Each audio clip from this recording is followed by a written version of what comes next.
وأضاء للدنيا طريقا مشرقا وهدى من الرحمن يهدينا به للصالحات وللمكارم والتقى. السلام علیکم ورحمۃ اللہ وبرکاتہ. بسم اللہ الرحمن الرحیم. الحمد للہ جلیل النعم باعث الہمم ذی الجود والکرم والصلاة والسلام علی خیر الامم نبینا محمد وعلی آلہ وصحبہ اجمعین. اما بعد، رب اشرح لی صدری ویسر لی امری واحلل عقدۃ من لسانی یفقہوا قولی. شروع کرتی ہوں اللہ کے نام سے جو بڑا مہربان نہایت رحم کرنے والا ہے. انشاءاللہ آج کے درس نمبر 232 میں سورۃ الرحمن آیت نمبر 26 سے آیت نمبر 32 تک کی شرح اور ترجمہ سماعت فرمائیں گے. تو شروع کرتے ہیں. اعوذ باللہ من الشیطان الرجیم. کل من علیہا فان. کلمت کلو میں حرف اللام پہ تشدید ہے تو ہم 2 حرف کے برابر لام کو پڑھیں گے کیونکہ تشدید کی اصلیت 2 حرف ہے. جیسا کہ یہاں حرف اللام ہے تو یہ 2 لام ہے، لام ساکن اور لام متحرک، اور کیونکہ تشدید پیش کا ہے تو ہم پیش کو ظاہر کریں گے. کلمت علیہا میں عین کی ادائیگی حلق کے درمیان والے حصے سے ہے. کلمت فان کے آخری میں نون کے نیچے تنوین زیر ہے. اگر ہم یہ کلمہ کو اگلی آیت کے ساتھ ملا کے پڑھیں تو حرف الواو کلمت ویبقا دوسری والی آیت میں حروف الادغام بغنہ میں سے ہے، اور ادغام کا معنی ہے حرف کو حرف میں داخل کرنا. تو ہم یہ تنوین کو واو میں ملا کے غنہ اور تشدید کے ساتھ یہ حکم کو ادا کریں گے. فانی ویبقا. اور ہم کلمت فان پہ رکیں گے تو نون پہ جزم سے رکیں گے. کل من علیہا فان وَيَبْقَى وَجْهُ رَبِّكَ ذُو الْجَلَالِ وَالْإِكْرَامِ.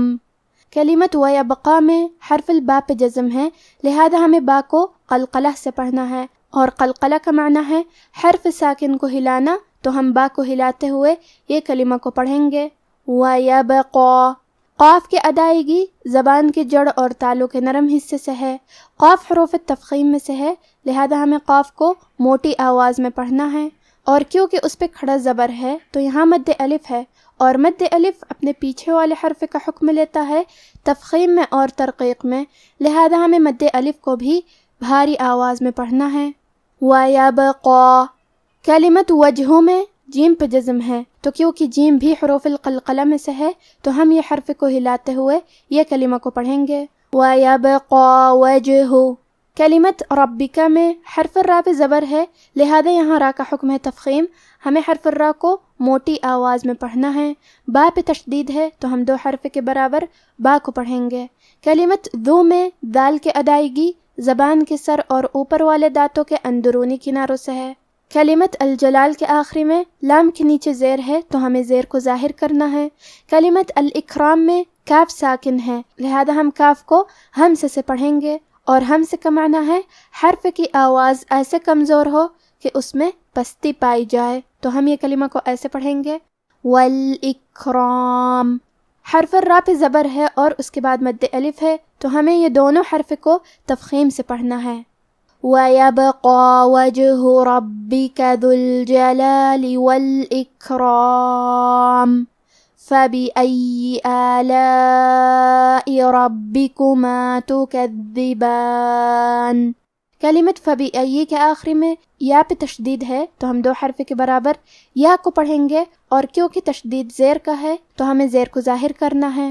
کلمت آلاء میں الف پہ مد کا علامہ ہے، یہ مد واجب متصل ہے، اور مد واجب متصل کا معنی ہے کہ حرف المد اور اس کی وجہ جو کہ حمزہ ہے دونوں ایک ہی کلمہ میں ہوں.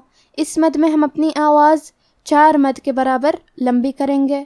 کلمت ربکما میں حرف الراء کو تفخیم سے پڑھیں گے، مطلب موٹی آواز میں.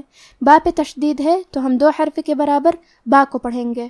فَبِأَيِّ آلَاءِ رَبِّكُمَا تُكَذِّبَانِ يَسْأَلُهُ مَن فِي السَّمَاوَاتِ وَالْأَرْضِ كُلَّ يَوْمٍ هُوَ فِي شَأْنٍ. کلمت یسألہ میں سین ساکن ہے، لہذا ہمیں سین کو ہمزے سے پڑھنا ہے۔ یسألہ حرف اللام پہ پیش ہے تو ہم پیش کو ظاہر کریں گے، آخری میں ہاں پہ الٹا پیش ہے۔ یہاں حکم ہے مد صلہ صغریٰ، مطلب ہم اپنی آواز 2 مد کے برابر لمبی کریں گے۔ یسألہ من، کلمت من میں میم پہ زبر ہے تو ہمیں زبر کو ظاہر کرنا ہے، آخری میں نون ساکن ہے، پھر حرف الفاء آتا ہے کلمت فی۔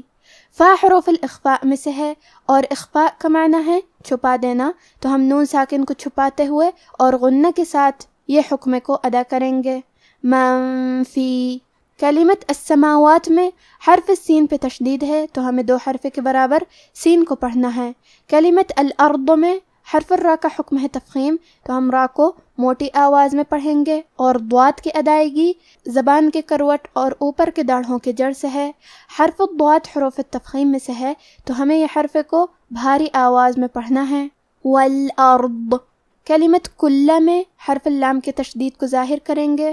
کلمت یومن کے آخری میں میم کے نیچے تنوین زیر ہے، پھر حرف الہا آتا ہے کلمت ہوا، ہا حروف الاظہار میں سے ہے اور اظہار کا معنی ہے ظاہر کرنا، اور کیونکہ تنوین کی اصلیت نون ساکن ہے تو ہم یہاں تنوین ظاہر کریں گے اور اسے نون ساکن پڑھیں گے اور بغیر غنہ سے یہ حکم کو ادا کریں گے۔ یومن ہوا، کلمت ہوا میں ہا پہ پیش ہے اور واو پہ زبر ہے تو ہمیں یہ دونوں حرکات کو ظاہر کرنا ہے۔ کلمت شأن میں الف پہ جزم ہے تو ہمیں حمزہ کو ظاہر کرنا ہے۔ یسألہ من فی السماوات والارض کل یوم هو فی شأن فبأی آلاء ربکما تکذبان سنفرغ لکم ایہا الثقلان، کلمت سنفرغ میں فا ساکن ہے لہذا ہمیں حرف الفا کو ہمزے سے پڑھنا ہے۔ حرف الراء پہ پیش ہے تو ہم را کو موٹی آواز میں پڑھیں گے، غین کی ادائیگی حلق کے اوپر والے حصے سے ہے، غین حروف التفخیم میں سے ہے تو ہم حرف الغین کو موٹی آواز میں پڑھیں گے۔ کلمت ایہا میں یا پہ تشدید ہے تو ہمیں تشدید کو ظاہر کرنا ہے۔ کلمت الثقلان میں تھا کی ادائیگی زبان کے سر اور اوپر والے دانتوں کے اندرونی کناروں سے ہے، اور کیونکہ تھا پہ تشدید ہے تو ہمیں 2 حرف کے برابر تھا کو پڑھنا ہے۔ قاف کو ہم موٹی آواز میں پڑھیں گے۔ لام پہ کھڑا زبر ہے تو یہاں مد الف ہے، ہمیں مد الف کو ظاہر کرنا ہے۔ سنفرغ لکم ایہا الثقلان فبأی آلاء ربکما تکذبان۔ اب آپ ان آیتوں کی تلاوت تجوید کے ساتھ سماعت فرمائیں۔ اعوذ باللہ من الشیطان الرجیم، کل من علیہا فان وَيَبْقَى وَجْهُ رَبِّكَ ذُو الْجَلَالِ وَالْإِكْرَامِ فَبِأَيِّ آلَاءِ رَبِّكُمَا تُكَذِّبَانِ يَسْأَلُهُ مَن فِي السَّمَاوَاتِ وَالْأَرْضِ كُلَّ يَوْمٍ هُوَ فِي شَأْنٍ فَبِأَيِّ آلَاءِ رَبِّكُمَا تُكَذِّبَانِ سنفرغ لكم أيها الثقلان فبأي آلاء ربكما تكذبان۔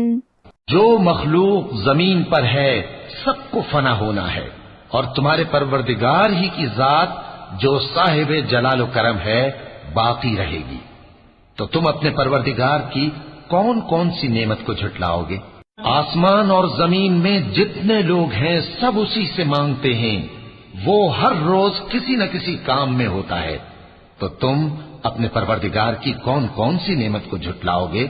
اے دونوں جماعتوں، ہم قریب تمہاری طرف متوجہ ہوتے ہیں، تو تم اپنے پروردگار کی کون کون سی نعمت کو جھٹلاؤ گے؟ آج کا ہمارا درس یہیں ختم ہوتا ہے۔ سبحانک اللہم و بحمدک، اشہد ان لا الہ الا انت، استغفرک و اتوب الیک۔ والسلام علیکم ورحمۃ اللہ وبرکاتہ۔